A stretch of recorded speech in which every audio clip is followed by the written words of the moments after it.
to see those prize winners today is quite an experience, and like most of us in this tent, I suspect, I find myself just trying to imagine the journey that each of those individuals, those Bromsgrovians, have been on through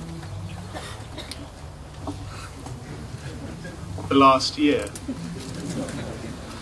But of course it's true for all of us, isn't it, that we're all on a journey over the last year, but also through all the things that we've experienced, the things that we've done to bring us to this day. And again, like many of you in this tent, I should say marquee, shouldn't I guess, Commem feels more like a gateway between a chance to celebrate what's happened, but also to look ahead. I had the privilege to be at Bromsgrove at the same time as Tony Limbert and Ben Showell, and I feel sure that they'll be very proud to see people living the Bromsgrove spirit, being good Bromsgrovians, achieving and also being good friends. I mentioned in my very generous introduction just a little bit earlier that I've had the opportunity to work with some members of the fifth form over the last few years, and that's true, and it's been a great pleasure for me. And I can remember one individual speaking about the importance of friendship, and one of the friends that he mentioned in that speech was one of the recipients of the awards today. And it, in a way, it doesn't come as a surprise to me to see somebody who's been a great friend to also be recognised on this stage.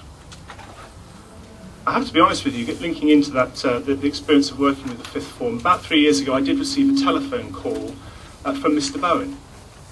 And I have to be honest with you, for just a fraction of a second, my first response was, oh, am I in trouble?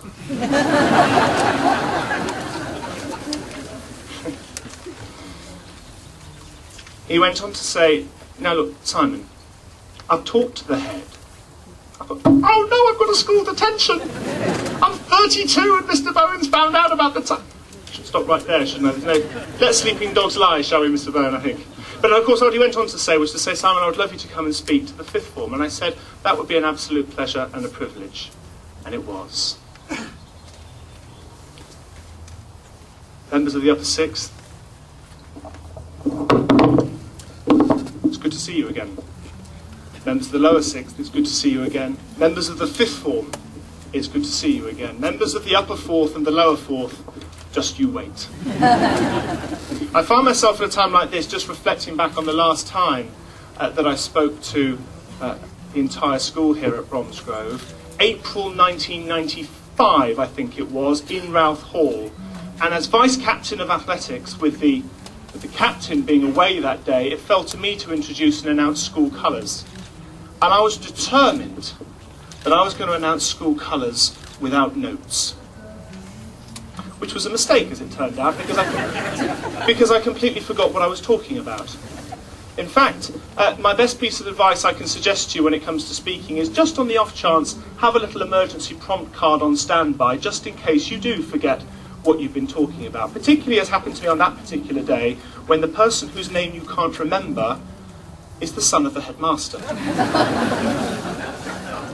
And so, governors, Mr. President, Chairman, Headmaster, and may I say, how particularly lovely you are looking today.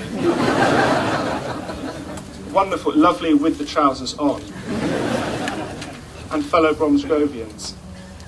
That's where my mind goes, drifts back to that time where I was speaking to the group. And what I did learn was the value of an emergency prompt card, just in case you forget what you were saying. Of course, it's also useful to remember to write something on the emergency prompt card. So I'm here to put that right. So as I was saying, I noticed that obviously last year the speaker at Commemoration Day was Martin Johnson, which seems rather timely in light of the fact that I'm willing to bet there's more than one rugby fan in the room with half a mind on what might be going on or might not be going on in Australia right now. Come on, admit it, some of you in the room. I've called it a room now, not a marquee. I'm in trouble for this.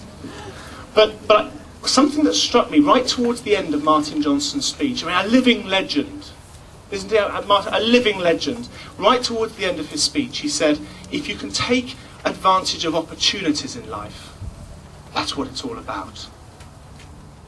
I love that piece of advice, don't you? If you can take advantages of opportunities in life. That's what it's all about. And of course, as we all know, opportunities are what Bromsgrove provides in abundance. I always like to think of opportunities as falling into one of two camps. There are the opportunities that are visible, the ones that are presented to us. They're almost not quite handed to us on a plate, but we can see them a mile off. And for Bromsgrovians in this room who are looking forward to, he said it again, there's a room, not a marquee. But for Bromsgrovians in this marquee, thinking about the year ahead, whether that year is the next stage in your Bromsgrove career, or it's the next stage moving on to perhaps a gap year, or perhaps to university, perhaps you're looking ahead to Sennybridge next week. There are opportunities in abundance lying out there for us. And as I say, those are the visible opportunities. And I'm aware that over the past year there's been opportunities reflecting back on what's been. The opportunity to sing at York Minster, the opportunity to sing at Windsor Castle, the opportunity to build an electric car, the opportunity to represent your house or your school or perhaps even your country in a sport, whether that sport is netball or hockey, rugby, athletics, cricket. The question is, and I wonder what your answer to this is, the question is, how do you decide which opportunities to pursue and which not? Because it isn't always easy, is it, to decide what to go for and what not. And yet, how much of our life is determined by our willingness to take opportunities or not? I don't just mean achievements, of course. It could simply be taking the opportunity to be a good friend. I can remember in my lower sixth thinking about the things that were lying ahead of me. In fact, it would have been fifth form of in my fifth form where I was thinking about the lower sixth, and I was thinking about the various things that I would be interested in doing. And a number of these activities have been mentioned and celebrated already today, because I really wanted to play in the rugby team, and I really wanted to be in the school musical. And my dad was always saying to me, Simon, if you want to get good at things, you've got to specialise. I said, well, that's great, I am specialising. He said, what? In everything I can possibly do. And he didn't quite sort of take me seriously on that point away, but he was very supportive of the fact that I wanted to do lots of things. And so I made the decision I would have a crack at doing both, playing rugby and being in the school musical. The trouble is that there are a couple of fears in my mind, and I'm willing to bet that for those of you in this here today, you can relate to this, the two fears that hold us back from opportunities. One is the fear of making the wrong choice. If I do that, well, I won't be able to do this, or if I do that, what if I get it wrong? And the pain, the agony of going over which university to apply for, do I enter this team or that team, do I go for this or that, which subject do I want to do or not? There can be a real challenge deciding which one in case you quote-unquote get it wrong. Have you had that experience? The other fear is just the fear of failure.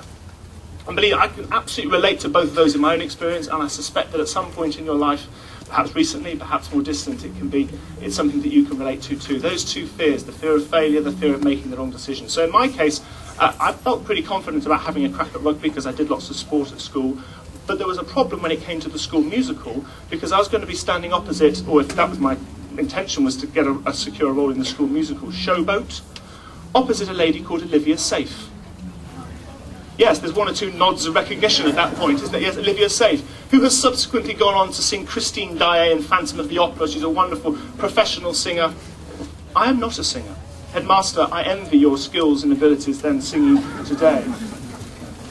But I was not a singer. I thought, well, whatever, I'll give it a crack anyway. And thankfully I had the support from the director of music at the time. He said, that's all right, Simon, I can teach you to sing. I said, I need all that. And so every week we'd spend time one-to-one in Ralph Hall practicing. And it gradually built up my confidence and the support, and I had support from members of the drama team as well, more than one of whom is in this space today. That's one of the things, by the way, when it comes to making choices. It's tempting to worry about, oh, well, what if I don't make the right choice? But if you just commit to something,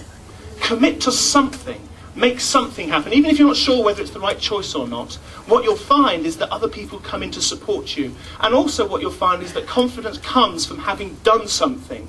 Isn't that true? If you think about it, it can be so tempting to hold off seizing an opportunity for fear of perhaps it won't work out, or perhaps I'll fail, or what if it goes wrong? But confidence isn't something you get in the abstract up front. It's something that comes from the things you've done. And as you think about the year you've had, your time at Bromsgrove, if you are a Bromsgrove pupil, and the same, of course, is true for every parent, every guest in this here today in Commem in this marquee. When you think back over your experiences, the positive things that you've done, those are the things that give us confidence to go on and do new things, pursue fresh opportunities in the future. So in the case of this particular incident, I had fun and games learning to sing, and I can remember leaving Ralph Hall one day, and the director of music called out to me. He said, "Simon, where are you off to next?" I said, "I'm going to first 15 rugby practice." He said, "Remember, Simon, sing for the ball." I said, "Sing for the ball? This is not an episode of Bromsgrove's Got Talent." Of course, not a programme that existed at that time, but words to that effect. Sing for the ball. Can you imagine? Those who are in sports, yeah, I'm on the left wing, pass the ball to me. Of course, no, first 15 rugby practice more, hello, you're in the musical. I'm stereotyping a bit. There was one particular individual who was a bit kind of gruff about it. And then he discovered that I would actually get to kiss Olivia Safe on stage in front of about 400 people. I'd like to make it clear I'm not suggesting the breaching of school rules. That was one closely monitored kiss. The headmaster was there, the deputy headmaster was there, members of staff were there, friends of ours were there. No doubt Olivia Safe's boyfriend was there. Her family was there. That was one closely monitored kiss. But that's what I call an opportunity. I felt determined. It was my duty and responsibility as a good Bromsgrovian to do the right thing.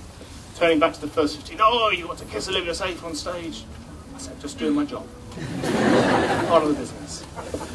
My point is this, going back to the point about opportunities, is that I entered into those, frankly, a bit blindly. I didn't really know where it was leading. I had no strategy. I just thought to myself, these are things that seem exciting to me. My parents were very supportive, but the most important thing was I can remember at Commem thinking to myself, there are all these opportunities coming. There's the chance to be in the sports team, there's the chance to be in the play or whatever. Those sound exciting. So a message to you, even if you are somebody who has not previously been involved in theatre, or has not previously been involved in music or in art or in sport, or maybe it's something you've just done low-key, feel good about continuing to do it. Not because somebody else tells you to, but because you think it would be fun, it would be interesting, it would be stimulating, it would be challenging. And that way you'll break through whatever kind of fears you might have about failure or about picking the wrong choice. Of course, there are also those opportunities which are invisible, isn't it, if you think about it? If there's one thing that we all have in common here, it's the fact that at some point in our life, and it would have happened plenty of times already, and we know it's going to happen again in the future, there'll be rocks in the road. There'll be the disappointments, the things that don't go as we planned, the things that happen that we weren't expecting. And it can be challenging in those situations. For members of the upper sixth entering out there, whether it's into a gap year or it's perhaps first year at university or perhaps going to some work experience, as we all know, there'll be challenges, there'll be disappointments. I've had the good fortune to be involved in a wide range of activities in my life. I had the opportunity to meet some remarkable people, working in the House of Commons. Some of them were remarkable anyway.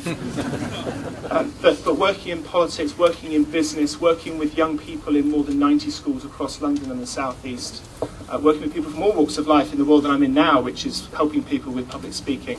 No pressure on me. They might so make it clear to people that my job is to help them be better speakers rather than us. But still, if there's one thing that strikes me from the people who have really succeeded in what they're doing, and more importantly, feel happy about what they're doing, it's this: they have the ability somehow to find opportunities in their disappointments. That's not to say you can't be disappointed, but the people who have the ability to experience something difficult, and yes, experience sadness, or to experience remorse, or to experience disappointment, yes. But then say, what can I take from that experience? Which I guess if you think about it, you could say is the difference between learning and wisdom. Learning is input, but wisdom is what you do with the things that you've learned. I can remember as a student in Oxford, as my second year, my college had this wonderful opportunity, which was known as the Master Scholarship. The Master being, as you will already have imagined, the equivalent, if you like, of the head of the college. Sometimes they're called provost, in our case, Master of the college. The Master Scholarship was the opportunity to go and travel, reconnecting with alumni of the college in different parts of the world. So there was an America Master Scholarship for 3 or 4 people. There was a Canada Scholarship. There was an Australia and New Zealand Scholarship. And I can still remember in my second year they introduced a new scholarship called the Singapore Scholarship. And it was an opportunity to go and study and learn and experience life in Singapore for a summer. I thought, fantastic. because I knew that everyone else was going to be interested in going for the well-known, well-trodden route of the America Scholarship in Canada and so on. So I thought, well, I'll apply. I'd spent the previous summer travelling in China, so I had experience of travelling. I could demonstrate an interest in that part of the world. Fascinating part of the world, loved it, and I've already met today members of the Bromsgrove community who are from Taipei and also from Hong Kong, as well as elsewhere, in addition to Singapore and so on. And I thought, well, there's 4 places. And do you know how many people applied? 5. 5 people applied for 4 places. Just the application form, you sent it in. So I spent some time on it, just like you do with your good UCAS forms, filling it in, lots of detail. And then the result came out. The scholarships were awarded too. I looked at the first name and it was not my name. I looked at the second name and it was not my name. I looked at the third name, it wasn't my name. I came 5th out of 5.